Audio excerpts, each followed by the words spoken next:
Sunday. Oh, oh, oh, Monday. Oh, Tuesday. Oh, Wednesday. Ooh, Thursday. Oh.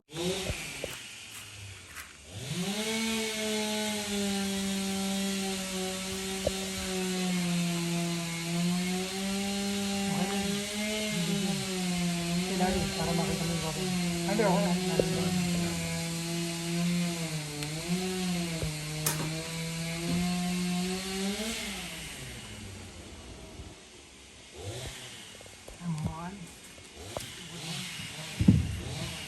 Screw lang muna ako.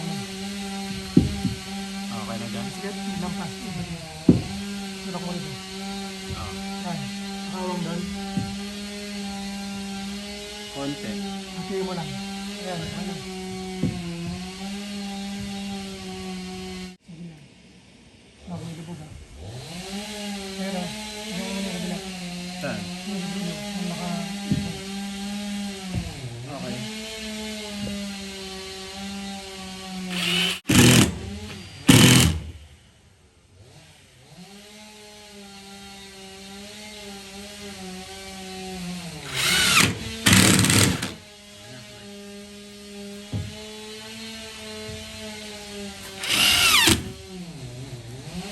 Oh, wala nang battery.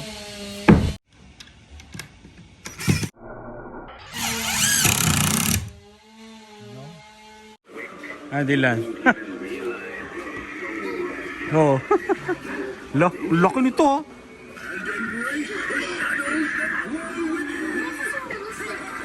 Realistic daw. Ang laki oh. Ayan, nagsoli ako ng mga ano, sobra. Mabilis talaga magsoli dito sa ano, sa Home Depot. Magkano yan? 248. Grabe, hindi lang. Ayan, tara. Yung Monday. Nakapang ano tayo, trabaho. Pero hindi tayo magtatrabaho sa labas ngayon. Dito tayo sa bahay kasi yung ginagawa namin sa labas wala pa yung materyales. Hinihintay pa namin yung in-order nung ano nagpapagawa, kaya dito kami ngayon sa backyard. Ayan. Ang gagawin namin yung fence. Ayan yung bakod. Dahil kinausap na ako ng mabait kong kapitbahay, gawin na daw namin. Ayan. Taob na yan, di ba? Ayan. Ayun. May nag-screenshot kasi at sinend sa akin na ibebenta na daw yung bahay. Ayan. Sa ngayon hindi pa namin ibebenta. Pero wala pa sa isip namin yung ano, ibebenta yung bahay. Pero hindi ako nagsasalita ng tapos. Syempre, di natin alam in the future, pero sa ngayon sa mga upgrade na ginagawa namin, hindi namin ibebenta yung bahay. Yun, nasagot ko na yung comment dun sa videos na ibebenta na daw, tapos marami nagme-message din na kung ibebenta rin yung bahay kasi nga nag-upgrade kami, di ba? Next year aayusin pa namin yung parang carport nito. Ayan. Kaya hindi pa namin ibebenta yung bahay. Wala eh. Nung bumalik ako dun sa Z150, ayaw mo. Hindi ko nakita. Na-off ako dun sa ano, sa ano ba to? Dun sa ahente. Bakit? Uwi na kaagad. Ang Ranger. Ano lang din yun, masikip lang din, kaso basic siya. Parang ganyan lang din kalaki yun yung Ranger. Magkano yung Ranger? Wala. Eto pa, kaya nga ako na-off. Kinumpute. Nung kinumpute, hindi pinakita sa amin. Oh. Sabi, bukas na lang daw. Ay. Bukas na lang daw. Yeah, yun. Okay na. Oo, para ano daw to. Tapos, pinauwi sa akin yung ano, yung Ranger. Oh. Okay, sabi kong gano'n. Hindi na ako bumalik.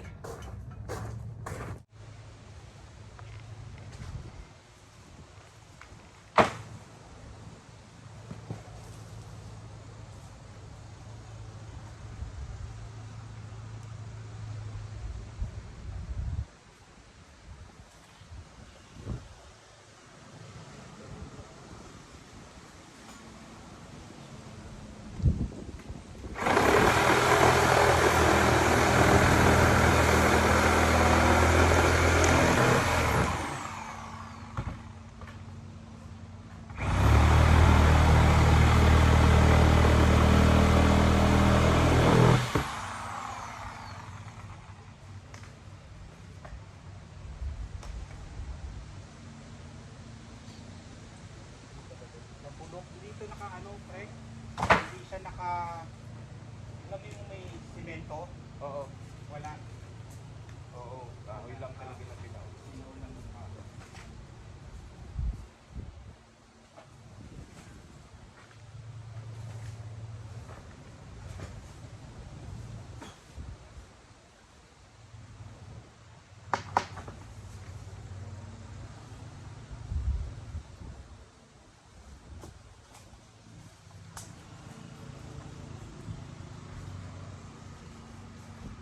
Kasapon kami ito, pera to.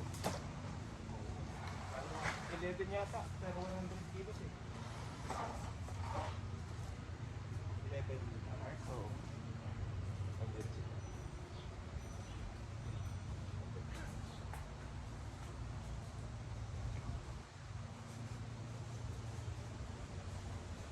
Dito lang.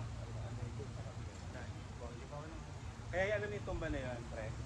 Yun lang yung papalitan. Kasi okay pa naman, pre. Ayan. Ito yung papalitan namin. Tumba na eh.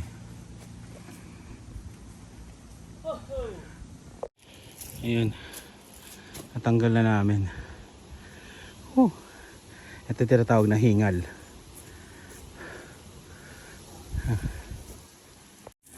Ito magandang tulong to. Jack siya. Pwedeng bunutin yung post.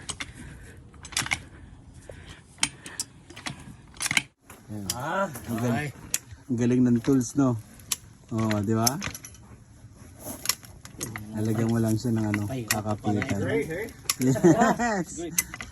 Very helpful, very helpful. You can move a house with that thing. Yeah. Oo, gaano kalalim, oh. Yan, oh. Ang galing, lalim, oh. Oo. Tibay itong ano. Oo. Hindi mahirap to. Poste. Mahirap na yung poste, oh. Oh.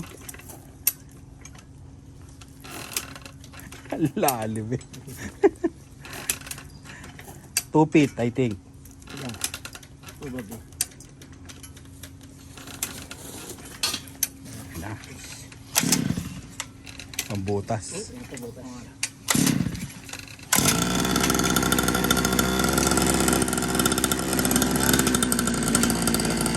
Kung gaano kalalim yun. Hindi, wala siyang semento pero ilang feet to? Tatlo. Lalim. Bili muna kami ng materyales. Ayan. 2x6 tapos 4x4. Ayan.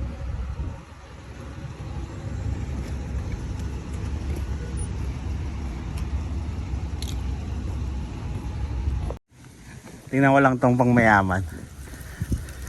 Pinauuwi na nga ng ano. Wow! 70! Maganda, Daryl, maganda to. Guys, sakay lang, ha? Tingnan mo. Taas ko. Grabe, no?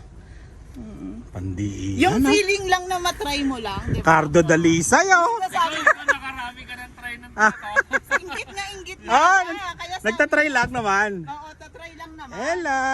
Oh. Ay, Tito Mas Mahal. Umiiyak kasi ayaw niyang umuwi. Galing school. Tsaka tapos na lahat mag-drawing yung mga classmate niya. Siya na lang Siya na naiiwan. naiiwan. Tapos sabi, labas na tayo. Oh, okay. Oh, kunin mo na yan, Daryl. Cardo Dalisay. Sige. Ang dalisay din ang itsura. Ha?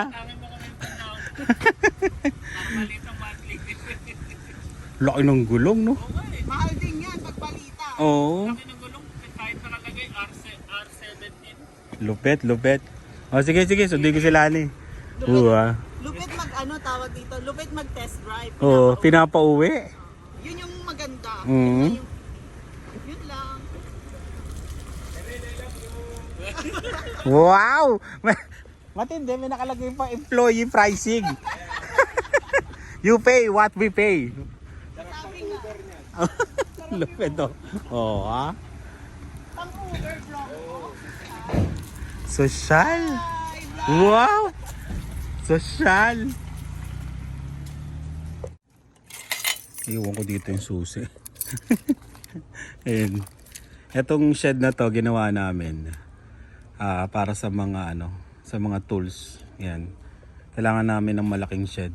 Pwede kayong gumawa ng shed na walang permit, basta tignan nyo na lang yung mga specs na na tanggap ng City of Regina. May mga binigay silang specs na hindi nyo na kailangan ng permit. Tapos pag sumobra kayo dun sa specs na yon, kailangan nyo na ng permit. Yun lang. Ganyan kalaki siya. Diba? Ayusin pa to. Hindi pa tapos. Magulo pa. Magulo talaga. Ayan, ayusin pa. Pinakita ko lang. Ito yung lumang pintuan dun sa bahay na sa bahay na sa bahay. Yan. Nilagay namin dyan. Yan. Tapos yun yung mga materyales para sa fence. Yan. Yan. Meron pa dito. Nabaon na yan. Lalagyan na lang ng mga yan. Plank ba tawag dyan? Bukas. Mahirap din gumawa ng pensa. Pero yun. Kung papagawa kayo, kaya din namin gawin. Yan. Medyo lang, matrabaho din. Lalo na yung pagle-level at paghuhukay. Sundo tayo. Ay.